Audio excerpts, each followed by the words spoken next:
Canada of $200 billion a year. They charge us, in many cases, 200 to 300% for dairy. Okay, Mexico is an example. No, they do not. No, you're absolutely 100% wrong on the dairy. No. Your dairy thing is absolutely wrong. You think this is my dairy thing? Yes, this is not. What Trump said in his speech. Yes, Trump lied. There is not a single pint of milk just like you lied of dairy about that goes. How many countries don't have people? Pretty sure India's got a couple people. That dairy goes to Canada. We don't. If we sell a certain threshold, tariffs are applied, but we don't reach that threshold ever. There are not a dollar. Because it's too damn expensive to access the marketplace. No. Anyway, I'm talking about the sweeping tariffs. You're talking about being a milkman. What I want to understand is, why don't you don't care about any of the facts at all? It's Sam, hilarious. don't BS me. No, it's hilarious. I used to think like you. Google dairy Sam, tariffs to Canada. Fuck your dairy.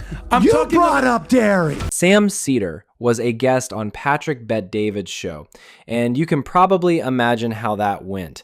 Sam ended up dismantling every MAGA argument thrown his way.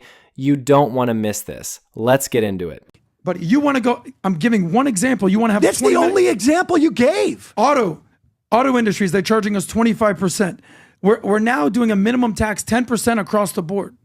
So minimum, but in other places, Vietnam, Let me ask a simple question, though. So, the whole thing Adam just said, it could have been simplified to we have around $1 trillion of trade deficits. Would you like to fix that? Part of the reason why we have those trade deficits is because A, we keep our dollar strong. B, because there are bigger customer bases in this country than in other countries. Our economy is based upon we're helping consumption. other countries' economy improve? Don't you think we have the leverage to ask more from them? I think tariffs work if there is a specific industry. Yeah. We saw this in the CHIPS Act, right? There were carrots and there were sticks in the CHIPS Act. We want to onshore chip production in this country, both for economic reasons, but also long-term national security reasons. For example, for me, and so what you do is you provide incentives and disincentives. Have you ever negotiated a deal with anybody? Well, I mean, yeah, I guess so. You do. And are you a decent negotiator? Are you a bad negotiator? Are you a horrible negotiator? Where would you put yourself as a negotiator? It depends on the context. Okay. Do you try to find a way to negotiate where both sides win? Like a fair negotiation? Yes. Okay. So this is Newsweek. It's a newspaper and outlet that's on the left. But Rob, if you can go all the way to the top. Okay. This is a Newsweek outlet. So full list of countries of reciprocal tariffs. This is from today, I believe, if I'm not mistaken. April Yesterday 3rd. It was updated today. Okay. Yep. Go a little bit low, Rob, if you could. So let's just kind of go. Let's just start from the top and see what it says. So it talks about the Liberation Day. Great. Got it. Why it matters. Tariffs remain in place until U.S. narrows a 1.2 trade imbalance recorded last year. That means we're making others $1.2 trillion more than we're making. Okay, that's the imbalance. Okay, so this is Newsweek. The president said there was a It means that we are buying more stuff from other places than they're buying from us. Sure, yeah. Because we have the biggest consumer engine in the world. Sure. So it would make sense. But, okay, so if that's the argument, continue. Now then the next thing would be, hey, charge me the same thing I'm buying from you as you're buying from me. Let's keep that number the same number. Don't overcharge me for it. That is not a tough request that we're making. Go a little bit lower, Rob. Keep going. So the president said based on tariffs, 10% of all imports. Okay, great. According to a chart, Trump held 34% on Chinese imports, 20% on goods, European goods, all that'll come up when we go a little bit lower. That's the picture he's talking about. Keep going lower, Rob. So it's ultimately going to be 54 plus another 10 on China. Until we become reciprocal. Yes, the U.S. had an overall trade deficit of $918 in 2024, with the largest gaps coming from China, 295, EU, 235, Mexico, 172, Vietnam, 123. That's the numbers that we have there. Then Cambodia topped at a chart of 49% tariffs, followed by Madagascar, 47%, Sri Lanka, 44%, Vietnam, 46%. If these were the two countries you said they don't have people there, I think they got people there. So if we go a little bit lower, keep going. Here's a full list from Newsweek. China, tariffs charged to the U.S., 67%. That's just not. Us to them, 34%. EU, 39. This is the list that the We're at White House 20. put out, and I all understand. And economists are Newsweek- looking at this and going, "What are they talking Newsweek about?" Can fact check? Yeah, they're not this. going to put out false Newsweek information. can fact check Okay. this. If not, that's Newsweek. You don't The believe in president fake of the United news. States just held you up the believe thing. in real news. So Here's the part Patrick Bet-David just doesn't get. Tariffs aren't some genius negotiating trick. They're taxes, plain and simple. And who pays those taxes? Not China, not Mexico. It's us, American families, American businesses. That's why groceries, electronics, and even basic stuff like clothes get more expensive. Sam Seder nails it right here. Patrick, meanwhile, keeps yelling about reciprocity like trade is a scoreboard game. Come on, hot. That's not policy, that's just political theater. Taiwan, 64-32. Japan, 46-24. India, 52-26. Who the hell negotiate? Look at, by the way, each one of them is almost 2x. 26 times 2 is 52. 25 times 2 is 50. 36 times 2 is 72. 31 times 2 is 62, but they did 61. 32 times 2 is 64. Malaysia, 24-47. Go a little bit lower, Rob. 49-97. 10-10 UK were the same. So South Africa, 30-60. Brazil, 10-10. Bangladesh, 37-74. 2x. If these numbers are true, Sam, let's say somebody on the left, okay, fact checks this, and this is someone that's a person you respect. If these numbers are accurate, what do you say then? I'm going to read from CNBC since you guys won't Google this. Many observers said the U.S. appeared to have divided the trade deficit by imports from a given country to arrive at tariff Can you rates text for it to him so we individual can show it so the audience countries. can see it? What's just the title of it? He'll Google pull it up. CNBC. How did the U.S. He has arrive it. at its It's right tariff there. There it figures? is. Go for it. We're not uncomfortable showing clips. Just Okay. say it, he'll pull it up. So which part do you want him to read?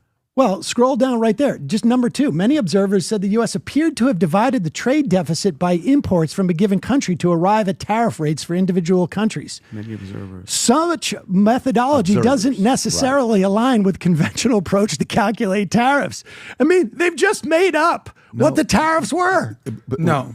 Sam. Okay, maybe their if- methodology Sam, but is let's different. do this. But what are the actual tariffs? This is my question, though. Google the tariffs. I actually want to know this here. Rob, you can ask Grok to fact check it. You can go under Charlie Kirk and just type in Grok, is this accurate, these numbers? You can go to ChatGPT, that's ran by Sam Altman, who is an enemy of Musk, and see what that one says. Mm-hmm. You can fact check both of them. This is all I want to ask you to see what's your credibility with being able to reason. If those are correct, that they are charging us more taxes than we are, what do you think is the right thing to happen? If those numbers are correct. I think we should look at what industries we want to build in this country. Car industry, let's say. Let's say we want to build solar panels, which is one that I would choose. Just as an example, we could go down the list, right? And I would also look at like, okay, what regions do we have in this country that need more jobs, more manufacturing?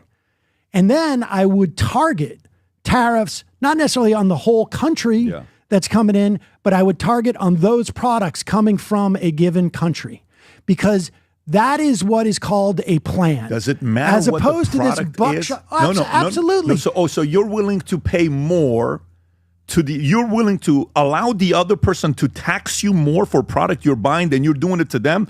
Who needs who more? They're not. Not taxing me. But hang on a second. The reciprocal tariff is simple. It's saying, if you charge me an additional 30, let's match it. I'll do 30 as well. The point is that when, let's say China has a 50% tariff on our cars. Yes. Okay. And they do that because they want to build their car industry. It is not going to create inflation in China because they have such a high tariff on our car. So here's Patrick Bet-David's big move. He keeps yelling about fairness. Like, if they charge us 30%, we should just charge them 30% back. Sounds tough, but it's shallow. Sam Seder doesn't let that slide. He points out, look, trade isn't about matching numbers. It's about what's good for us. You want jobs here? You build strategy around industries that matter. Solar, chips, clean energy. That's how you protect workers. Patrick never gets to that level. He just keeps circling back to the same line. We may have, and certainly by we mean corporate America. Politicians. And maybe not corporate America. Oh, politicians. it's corporate America. It's politicians. Listen, They come up with the policies and I saw lobbyists. in the 90s like how corporate America was so freaked out by Tiananmen Square. But I'm telling you, my question is, if that's accurate, If those numbers are accurate, that we'll I'm be in not going charge to more. punish the American people with a regressive tax because you have some elementary school notion of fairness. Elementary school. Here Honestly. we go. If those are true, okay, on them charging us more, would you sit there and support? They're charging more for our products to get in there. Do you think it's fair for us to pay twice as much as we're charging them?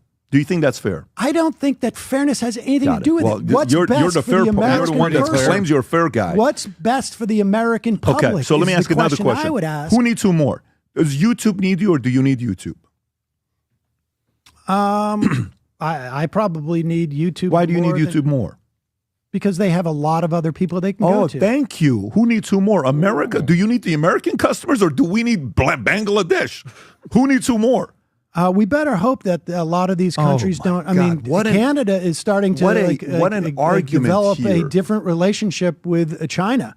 I mean, this is going to ruin a lot of... It's going to bring jobs to America. This is why Apple said, I'm investing $500 billion here. This is why EU, the CHIPS Act. UAE said $1.4 trillion. This is why Saudi said $600 billion. This is why all these companies said hundreds of billions. From your mouth to God's ear. But why are they saying that, though? Why are they saying that? I hope this goes well. But why do you think? Why did Rolls-Royce say we're going to move our different plants that we have from Mexico, Canada, and China to U.S.? Why are they saying that?